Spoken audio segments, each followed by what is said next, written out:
The night my husband came home after being with his mistress, he found the front door locked, the lights off, the curtains drawn, and the sound of silence replacing the cries of our newborn daughter. I can still picture his confused face through the peephole as he jiggled the handle, knocked harder, and kept whispering my name like he was summoning a ghost. That was the exact moment he realized I was gone, me, his wife of 4 years and our 3. Cold baby. And I still wonder to this day, was I wrong for disappearing without warning, without a single note, without even giving him the chance to explain? Tell me honestly, what would you have done if you were in my place? It still feels unreal how my life fell apart piece by piece. I used to think my marriage was safe, steady, almost boring in a comforting way. I wasn't the kind of woman who snooped, doubted, or questioned every move my husband made. His name is Daniel, and when I met him, I believed he was the most dependable man I had ever known. He had this soft way of speaking, this gentle confidence, and a kind of loyalty that seemed woven into his personality. He was the sort of man who remembered the little things like bringing me ginger tea during my pregnancy cravings, or leaving a sticky note on the mirror with a silly doodle to make me smile.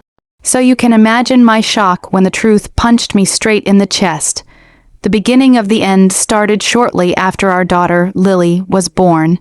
I was exhausted emotionally, mentally, physically. Every tiny cry jolted me awake, my body was still healing, and I barely recognized myself in the mirror. I felt stretched thin, like I was balancing between motherhood and survival. Meanwhile, Daniel worked longer hours, or at least that's what he said. He would kiss the top of my head, whisper I'll do my best to come home early, and walk out the door with his work bag and coffee thermos. I didn't question it. I didn't think there was anything to question, but something started feeling off. He became distracted at home, tapping his phone more than usual, typing quickly before flipping the screen downward when I walked by. He smelled different too, not bad, just different, like expensive perfume, something floral and layered, something I didn't own and didn't wear. I remember asking myself, am I being paranoid because I'm tired? Because I'm insecure?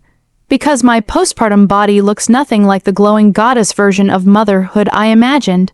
I tried brushing it off, convincing myself that I was imagining things. One evening, Lily wouldn't stop crying. Nothing soothed her, no rocking, no feeding, no swaddling. I called Daniel 3 times, hoping he'd leave work a little early just this once, but he didn't pick up. Around 11 p.m., she finally fell asleep, and I collapsed into bed crying quietly into my pillow. It wasn't the first time I felt completely alone, but it was the first time I truly admitted it to myself. The next morning, he walked in with coffee and flowers, acting cheerful, apologizing for not answering because he was in a long meeting. I wanted to believe him. I desperately wanted my marriage to feel solid again, but the soft scent of that unfamiliar perfume lingered on his collar, and this time it hit me so hard I felt nauseous. Then came the phone call that changed everything. It was a Thursday afternoon. Lily was asleep on my chest, her tiny breaths warming my skin, when Daniel's phone buzzed on the couch. Normally, I would have ignored it, but something inside me, some deep instinct told me to look. It was a message preview from a woman named Marissa. I didn't know any Marissa. The message read, "Last night was perfect. I miss you already." My whole body froze. I didn't open the message even though every fiber of my being wanted to. Instead, I sat there staring at the screen until the phone locked again. I felt my heart pounding like it was trying to escape my chest. My hands shook so hard I worried I'd wake Lily. I wasn't ready for the truth, but I couldn't unsee what I saw. I waited for him to come home. I rehearsed what I would say. I planned to confront him calmly, rationally, like an adult. But when he walked through the door and kissed my forehead, a part of me shattered completely. I couldn't speak. I couldn't breathe. I just stood there staring at him, while he carried grocery bags into the kitchen like everything was normal. I felt like I was living inside a movie where the audience already knew the secret, but I was still pretending everything was fine. That night, after he fell asleep, I picked up his phone. My hands were cold, my stomach in knots, but I had to know.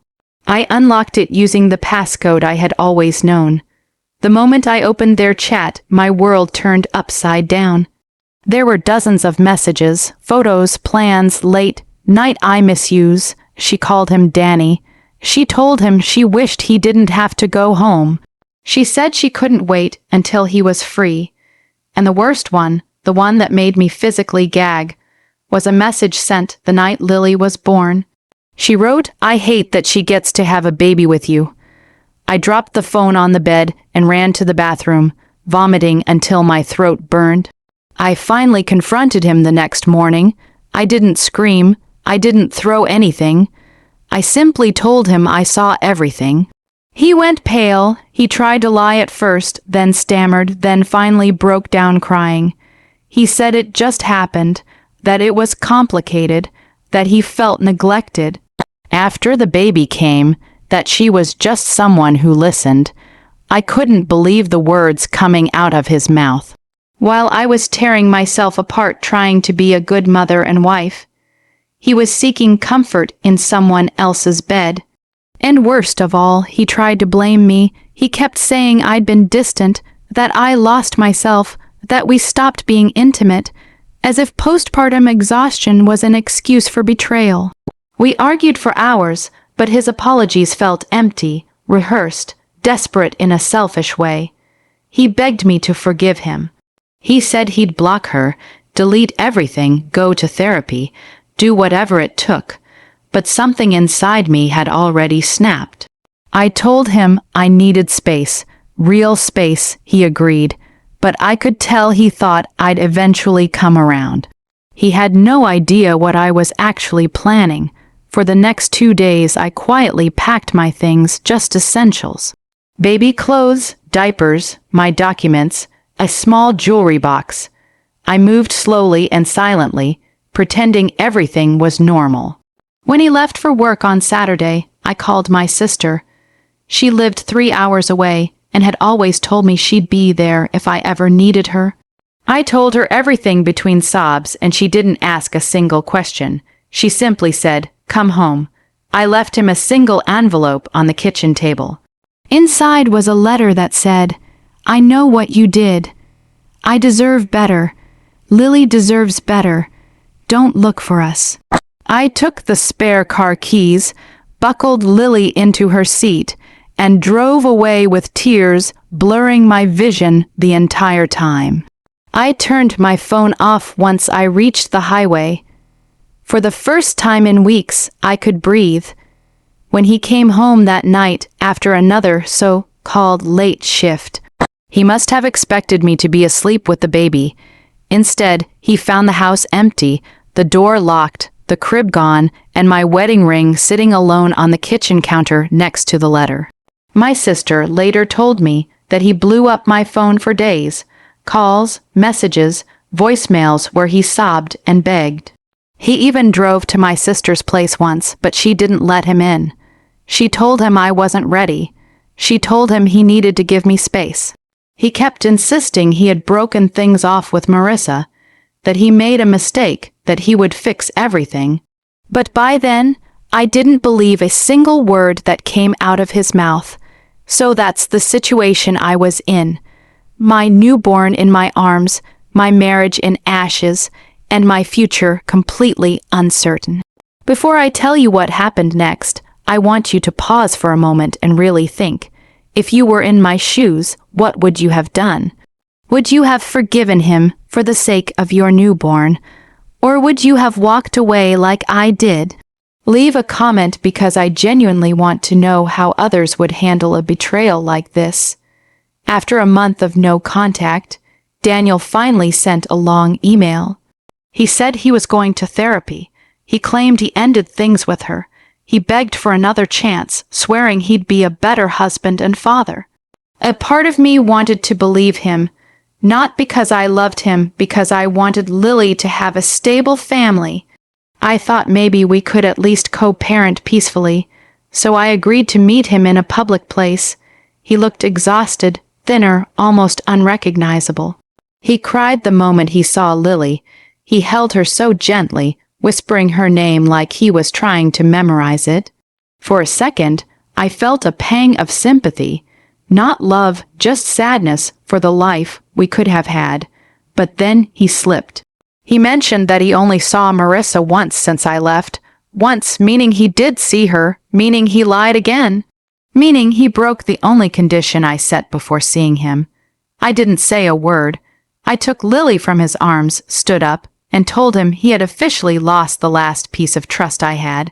He begged, reaching for my arm, but I walked away without looking back.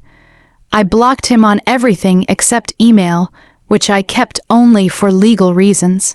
I filed for divorce 2 weeks later. The aftermath wasn't easy. Divorce with a newborn is messy, emotionally draining, and expensive. But my sister supported me. My mom came to stay with us for a while, and slowly, painfully, I began to rebuild. Lily became my anchor, my motivation, my whole world. Every time she smiled, I felt a tiny piece of my heart heal. Daniel still sends emails sometimes, not to beg anymore, just to ask for updates about Lily. I allow supervised visits now that I feel strong enough. He seems remorseful, changed even, but that doesn't mean I owe him another chance. I can forgive for the sake of peace, but I'll never forget. Sometimes late at night, I still replay everything.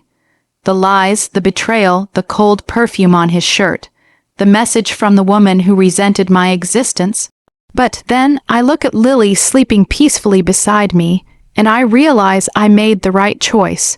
Maybe one day I'll fall in love again. Maybe I won't. But what I know for sure is this: walking away saved me, saved my daughter, saved my sanity. And no matter how hard it was, I'd do it again. If you were on my side, like this video, don't forget to subscribe for more stories like this, and share your final thoughts in the comments. I'll see you all in the next story.